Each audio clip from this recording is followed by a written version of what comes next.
ตั้งหลายสิบปีวันถึงผลงานต่อสู้กอบกู้ชีวีคุณราสตรีแผ่นดินเสียงขวางวีรชนสาวเพชรทหารเสียงขวางทั้งงามทั้งเก่งบ้านหกผู้เก่งผู้กูสุมน้องสู้ทนแบกปลังกาทงยาบุป่าเคลื่อนพลผ่านระเบิดยนต์บุกเข้าสนามร่วมสายบางครั้งต้องเอาขุมทองเป็นห้องผ่าตัดเอาแสงเดือนดาวระดาเยื้องส่องทางไปเอาหลังเป้คนเจ็บเข้าคุมหลบภัยงามแท้น้ำใจสาวเสนา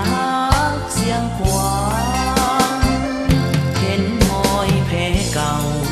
อายเฝ้าคนิ่งหาอยากพบแก้วตาแม้นเวลาผ่านมาเลยล่วงจะขอกล่าวคำขอบใจดอกไม้จากพวงคนเจ็บน้องห่วงบ่ลืมบุญคุณสาวเสนาเสียงขว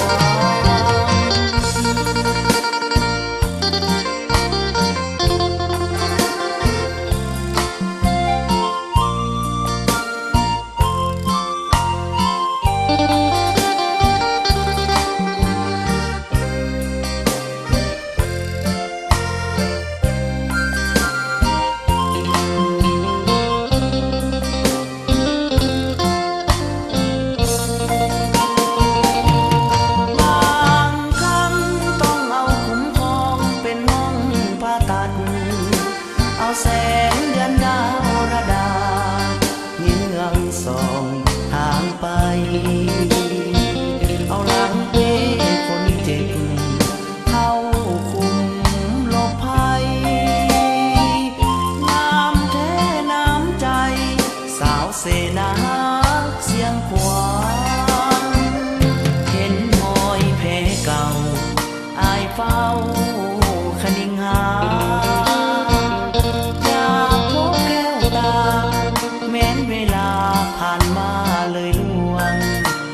จะขอ